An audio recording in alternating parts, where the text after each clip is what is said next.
Salut à tous, c'est David et aujourd'hui on se retrouve pour une vidéo, la CF Moto 800 MT, mais là ce sera le modèle sport. On avait fait il y a quelques temps, on avait fait le mode touring, je te mets ça ici et là comme je l'ai, j'ai pu l'avoir, j'ai pu avoir aussi le modèle sport. On va pouvoir aussi en faire son essai et voir les petites différences. Alors déjà les premières différences ça va être au niveau du poids, puisque sur la touring on est à 231 kg. Et là, sur le modèle sport, on est à 225 kg. Donc on perd 6 kg, tout simplement parce qu'on n'a pas l'amortisseur de direction, on n'a pas de sabot, on n'a pas de béquille centrale, on n'a pas les poignées chauffantes et on n'a pas la selle chauffante non plus et on n'a pas de shifter non plus. Voilà, donc par contre, on est un petit peu moins cher. Même si malheureusement, elle a pris un peu de prix, puisqu'avant, elle était à 9 990 et là maintenant, elle est à 10 490. Pour la touring, il faudra rajouter 1000 €. Alors dessus, je vais faire comme si c'était une vidéo classique, parce que ceux qui me suivent sur ma chaîne, ils ont déjà vu la touring. Et bon, là, on est sur la sport. Alors, le moteur, c'est le LC8C de chez KTM. Bien connu, puisque il équipait il équipe toujours le modèle 790 donc de chez KTM. Sur ce modèle, donc, on va délivrer 95 chevaux avec une injection Bosch dessus, et on a 6 vitesses, un moteur à double arbre à cam pour 77 Nm. Alors dessus, on retrouve des amortisseurs Kayaba à l'avant qui sont entièrement réglables et amortisseur arrière qui est aussi entièrement réglable. Les disques, c'est du Rear One, 2 disques 320 mm avec des étriers 4 pistons et à l'arrière un 260 mm avec un piston. Les pneus, c'est du Maxxis. Alors à l'avant, on va être sur une roue de 19 pouces en 110 et à l'arrière, on est sur une roue de 17 pouces en 150. Petite voie rapide pour voir un petit peu comment ça se comporte.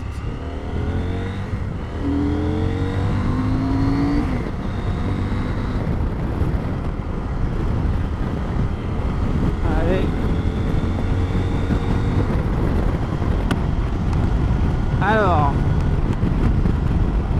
on est en 6, on est à 110 et on est à 4700 tours environ. Et à 130, on est à 5500 tours. Beaucoup de vent aujourd'hui pour cet essai, mais on va quand même faire le job. À la hauteur de selle, on est à 825 mm au niveau de la hauteur de selle. Alors là, j'ai mis mon clignotant pour doubler et on retrouve la même chose que j'ai fait sur le CLX. À savoir, il n'y a pas la sensation au niveau du Komodo. Ça fonctionne pareil, mais tu n'as juste pas le petit déclic sous les doigts. Alors la bulle est réglable, mais moi qui fais un peu plus d'1m80, cette bulle réglable, je la trouve un tout petit peu juste quand même. Après, il suffit de rajouter un petit déflecteur. Rien de fou. Encore une fois, je remercie Motoquad, route nationale 31 à Bresles pour le prêt de la machine, une fois de plus. Ça devient une habitude. Dessus, on retrouve un accélérateur ride-by-wire, des feux additionnels, les poignées d'embrayage et de frein réglables, des fiches USB, donc 2 prises USB à gauche et une prise 12 volts à droite. La position de conduite est droite et plutôt naturelle. Je ne ressens pas de mauvaises sensations au niveau poignet ou au niveau des pieds. Le réservoir fait 19 litres. Au niveau de la consommation, sur le site CF Moto, j'ai pu lire qu'il y avait une conso moyenne de 4 litres 8. Et sur les essais, c'était plutôt entre 5 litres et 6 litres 5 maximum. Donc pour un réservoir de 19 litres, on va dire qu'on est autour de 350 km d'autonomie. Les rétroviseurs sont bien placés. J'ai pas de problème de visibilité dedans, il n'y a pas de vibration, donc tout va bien, il y a une bonne visibilité dedans. À l'arrière, on peut retrouver de la bagagerie qu'on peut mettre en option. La prise en main se fait plutôt rapidement.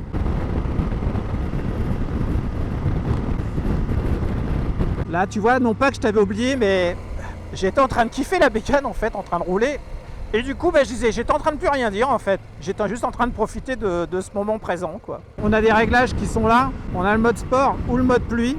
Il faut rentrer dans le menu pour ça. Ça, j'avoue que c'est un petit peu casse-pied. C'est pas direct, en fait. Il faut faire un petit peu de manipulation pour y accéder. Donc, on a le régulateur de vitesse, clignotant gauche-droite, klaxon.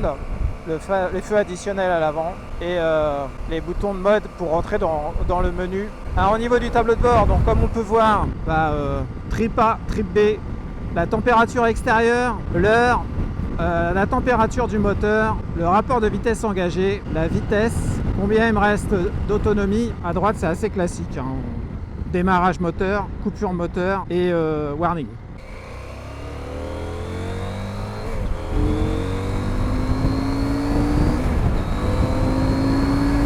On a un moteur bien plein quand même, hein, tu vois. En termes de reprise, on est en 6. On arrive à 2000 tours. Ah, ça cogne un peu à 2000, 2500. Ah, faut quand même au-dessus de 3000. Voilà, 3500. Et après, ça repart. Un bicylindre en même temps, hein. On va se faire nos tests de freinage. Alors, personne derrière des devants, un peu plus de 80. Frein arrière uniquement. Ah, ça freine pas trop mal. Ça freine bien. Au début, je sais pas si tu as entendu, ça crisse, hein.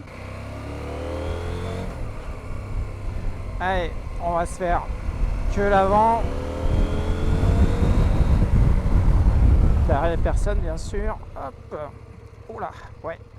Ah, ça t'arrête, hein. Ça t'arrête très bien. Bon bah finalement, ce que je peux te dire, c'est que voilà, en fait, par rapport à la Touring va être bien si tu roules toute l'année et t'es un peu frileux comme moi, que t'aimes bien avoir des poignées chauffantes, une selle chauffante, du confort, des options. C'est vraiment l'idéal. Par contre, si tu roules notamment l'été ou que t'es pas frileux, alors à ce moment-là, le modèle sport sera très bien, hein.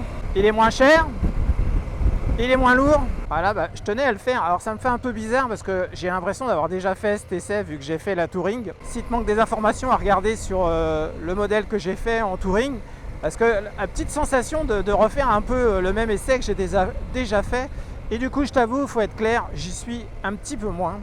Mais voilà, comme il n'y avait pas beaucoup de modèles sport, j'ai vu sur YouTube, je tenais à faire cet essai. Il y avait quelques-uns d'entre vous qui me l'avaient demandé aussi. Donc voilà pourquoi je m'y suis attardé. Nous voilà arrivés à Motoquad, route nationale 31 à Bresles, qui m'a fait le plaisir, encore une fois, de me la prêter. D'ailleurs, je vais aller la ranger où elle était. Voilà, l'essai est maintenant fini. C'était David et je te dis à la prochaine vidéo. À très bientôt. Salut!